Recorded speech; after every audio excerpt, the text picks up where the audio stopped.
Hello students, as you know, we are discussing the second chapter of history, the Russian Revolution. In the previous video, we discussed about the Russian Empire in 1914. Let's know today about the 1905 Revolution. The 1905 Revolution, which took place in Russia, is also known as the Bloody Sunday. It means this revolution is also known as the Bloody Sunday. Russia, at the beginning of the 20th century, was an autocracy. It means Russia was an autocratic country. It was ruled by a king. The name of this king was Tsar Nicholas II. He was all in all. He was the most powerful person at that time. And this particular person was not subject to parliament. The Tsar was not subject to parliament. Together with social democrats and socialist revolutionaries, the liberals worked with peasants and workers to demand a constitution. The liberals of Russia were not in favor of absolute monarchy. They were not in favor of the king called Tsar Nicholas. They wanted to have a constitution. They wanted to have a parliament, and they wanted that the people should be elected through elections. So these liberals, along with social democrats and socialist revolutionaries, worked with peasants and workers to demand a constitution. So these liberals, they met with the workers, they met with the peasants, and they decided to work for a constitution. They decided to go ahead in order to achieve a constitutional country. They were supported in the empire by nationalists. People living in Poland, they were very much in favor of having a constitution in Russia. So these nationalists supported the liberals, as well as these liberals were also supported by Muslims people, and these Muslims were known as Jadidists. Here Jadidist means Muslim reformers who were concentrated in Russia, and they had their own ethnic composition, and they also demanded and they also wanted modernized Islam to lead the societies. The year 1904 was particularly bad one for Russian workers. Why the year 1904 was a particularly bad one for the workers working in Russia?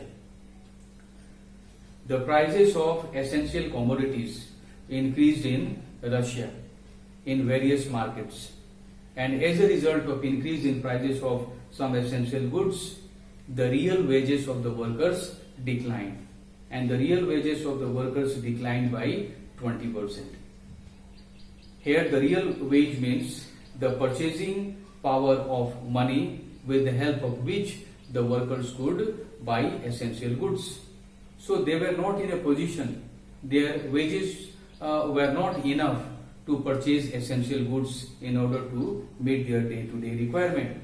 The membership of workers' associations rose dramatically when 4 members of the Assembly of Russian Workers, which had been formed in 1904, were dismissed at the Putilov Iron Works.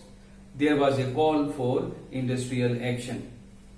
The membership of workers' associations rose dramatically when 4 members of the Assembly of Russian Workers, there were 4 members of the Assembly of Russian Workers, and these 4 members were dismissed, and as a result of their dismissal there was and industrial action. And over the next few days, over 110,000 workers in St. Petersburg went on strike, demanding a reduction in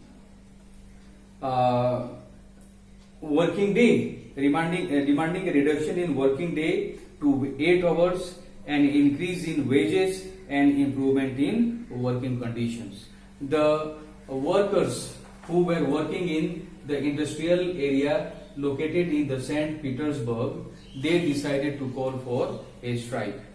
And within few days, more than 110,000 workers, they came out and they gathered in the street areas, and they finally they went for a strike.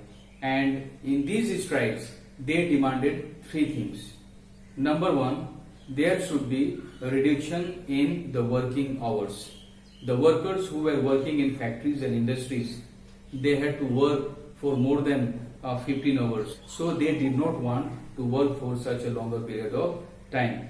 So they demanded a reduction in working hours, and these working hours should be reduced to 8 hours only. Number two was an increase in wages. There should be increase in wages, so that their real wages would become higher. Third, improvement in working conditions. The conditions in which the workers working in industries and factories were working, they were not in a position to sustain properly. It means that there was sanitation problem, there was housing problem, there was no facilities of drinking water, and as a result they wanted that there should be a improvement in working conditions. When the procession of workers led by Father Gapon reached the Winter Palace, it was attacked by the police. It means that this procession of nearly 110,000 people was led by Father Gapon, and Father Gapon lead this particular strike, and he along with other workers went to the Winter Palace. And when they started resuming their strikes, finally they were resisted by the police. And in this clash between the workers and the police, more than 100 workers were killed, and more than 300 workers were wounded. And this incident that took place came to be known as the Bloody Sunday. So today we discussed about the 1905 revolution, which is also called the Bloody Sunday. Thank you.